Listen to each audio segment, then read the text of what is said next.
প্রীতিস ওয়ার্ল্ডে তোমাদের সবাইকে স্বাগত। আজকে হচ্ছে রথযাত্রা আর সবাইকে জানাই রথযাত্রার অনেক অনেক শুভেচ্ছা। আজকে তো ভিডিওটা শুরু করলাম ঠিকই, কিন্তু ভিডিওটা কতদিনে পোস্ট করতে পারবো জানি না, তো চেষ্টা করব তোমাদের সাথে আজকে সবটা শেয়ার করার।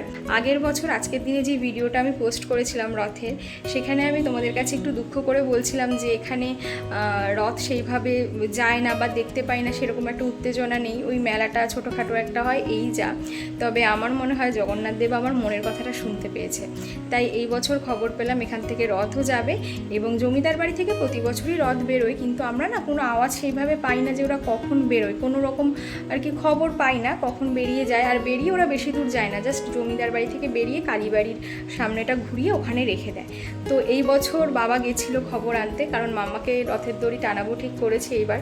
তো বললো যে 9:30টার সময় ওরা বেরোবে। আমি আর মাম্মা এখন স্নান করে নেব, করে ওকে নিয়ে যাব জমিদার বাড়িতে রথ টানাতে। জমিদার বাড়ির রথটা কিন্তু বহু বছর আগে থেকেই বেরোয়, কিন্তু ওদের দেখলাম যে গোপাল নিয়ে বেরোয়, মানে জগন্নাথ দেবের যে মূর্তি বসানো হয় সেটা না, গোপালকে বসিয়ে রথ টানিয়ে নিয়ে যায় আর কি। যেটাই হোক না কেন, বহু বছরের পুরনো এই রথ, তো এবার যেতে পারছি এই কয়েক বছরে প্রথম। তারপরে মৎস্যনন্দপুরেও একটা ইস্কনের মন্দির থেকে বিশাল বড় করে রথ বেরোয় এবং অনেক লোকজন হয় সেখানে। সেইখানেও ইচ্ছা আছে বিকেলের দিকে যাওয়ার, কারণ ওরা দুপুরের পরে বেরোয়। তো দেখা যাক কতটা কি হয়। আজকে তো সারাদিন বৃষ্টি হবে, রথ মানেই বৃষ্টি, তো বৃষ্টি হোক বা যাই হোক নিশ্চয়ই যাব আর তোমাদের সাথেও শেয়ার করব। তাই তোমরা পুরো ভিডিওটা দেখতে থাকো, আশা করছি ভালো লাগবে। তো চলো রেডি হয়ে আবার তোমাদের সাথে দেখা হচ্ছে।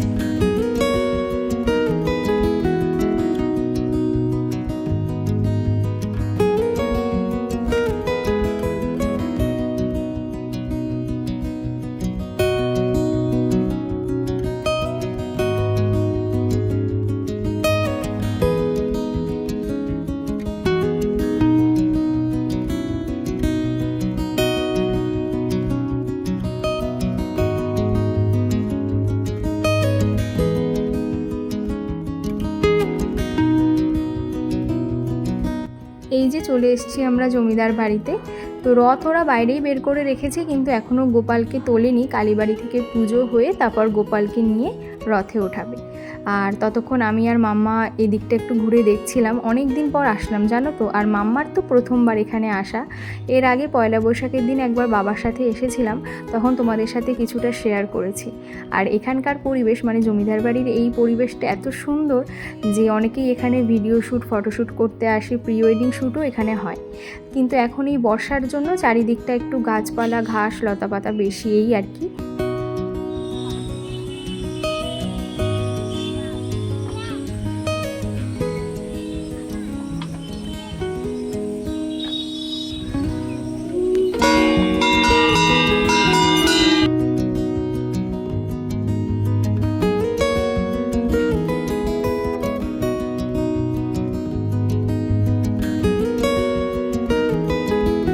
এই যে জমিদার বাড়ি থেকে এখন রথটা বেরিয়ে কালীবাড়ির সামনের দিকে ঘুরিয়ে এর অপোজিটে 7 দিনের জন্য এখন থাকবে। তো এই যে তোমাদের সব সময় দেখাই কালী মন্দিরে পুজো দিতে আসি, এই কালী মন্দিরটা কিন্তু নিজস্ব মন্দির এই জমিদার বাড়ির। মানে বাজারের মধ্যে থাকলেও যে বাজার কমিটির এটা তৈরি করেছে, কিংবা এর সমস্ত নিয়ম কবে কি হবে, মানে বাজার কমিটি বা আশেপাশের লোকেরা ঠিক করে না, কারণ এই মন্দিরটা প্রতিষ্ঠাই করেছে এই জমিদার বাড়ির লোকেরা। তাই মন্দিরের ভেতরে সমস্ত পুজো আচরা কখন কি হবে কবে কি হবে সবটাই কিন্তু জমিদার বাড়ির লোকেরাই ঠিক করে। তো যাই হোক, এবার বাড়ির দিকে যাব, আর এসেই বাকি কাজকর্মগুলো সেরে আমি বসে পড়েছিলাম টিভিতে। এই যে পুরীতে জগন্নাথ দেবকে 1টার মধ্যে রথে তোলা হবে সেটা দেখার জন্য। আজকের দিনে মোটামুটি সবাই ফোনে বা টিভিতে এটা দেখবেই, যেতে না পারলেও মানে বাড়িতে বসে দেখলেও একটা আলাদা আনন্দ আর শান্তি কাজ করে। महाप्रभु की अनुकंपा है, ये उनका सौंदर्य है। दूर से देखिए कितने सुंदर वो चकानयन दिखाई दे रहे हैं और तुलसी की मालाएं उठाए हुए। তারপরে দেখো আজকে তো আমাদের নিরামিষ রান্নাবান্না হয়েছে, তাই খাওয়ার আগে দিয়ে এখানে গরম গরম বেগুনি করছিলাম, তার সাথে মা এখানে ঝিঙে আলু পোস্ত করেছে আর করেছে আমড়ার ডাল, তার সাথে করেছিল আলু পটলের তরকারি। তো খাওয়া দাওয়া করে যথারীতি, আজকে তো বৃষ্টি হওয়ার কথা, এখন মোটামুটি প্রতিদিনই বৃষ্টিটা হবে, তাই সময় মতন ঠিক দুপুরবেলা হতেই চারিদিকটা একদম মেঘ করে মুষলধারে বৃষ্টি শুরু হয়ে গেল।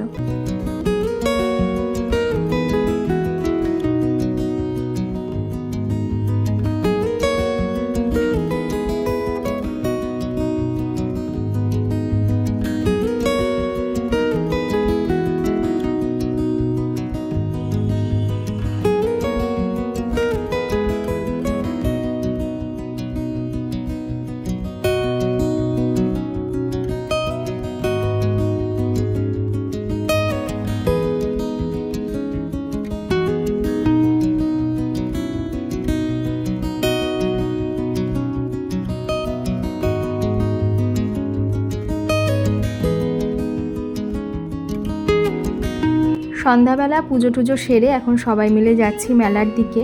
আর আমি যে সেই সকালবেলা বলেছিলাম যে এখান থেকে এবার একটা রথ যাবে, সেটা না ওই দুপুরবেলা যখন প্রচণ্ড বৃষ্টি হচ্ছিল সেই সময়টাতেই চলে গেছে, যার জন্য আমরা আর বেরিয়ে রথের দড়ি টানতে পারিনি। তবে একদিক দিয়ে ভালো হয়েছে, এই মেলার মাঠের পাশেই রথটাকে রেখেছে, তো সেখানেই এখন আমরা যাচ্ছি। তো বাবা একটু বেরিয়েছিল আর বলল যে বাইরে যা কাদা হয়ে গেছে মেলায়, ওখান থেকে ঢুকে তোরা পাঁপড় ভাজা কিংবা জিলিপি কিনতে পারবি না, তাই বাবাই নিয়ে এসেছিলো বাড়িতে, আমরা খেয়ে দিয়ে তারপরে বেরিয়েছিলাম।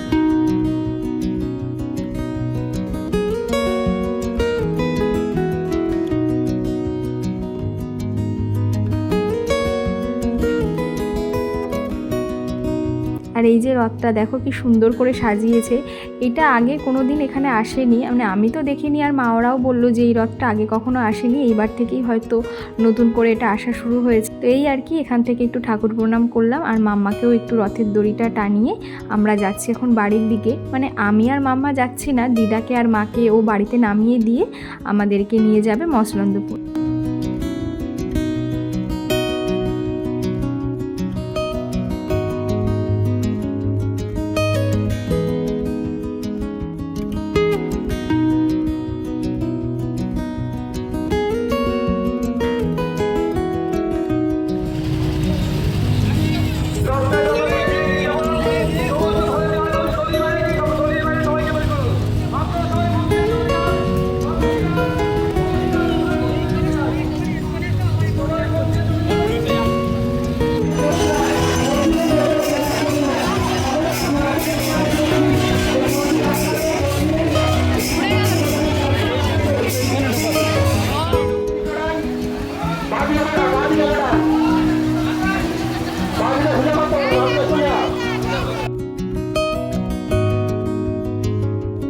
আর আমরা যখন এসছি তখন না একদম মানে পুরো ঘোরানো হয়ে গেছে, মসলন্দপুর থেকে পুরো ঘুরিয়ে নিয়ে এসে ওরা এখন মন্দিরে ঢোকাবে।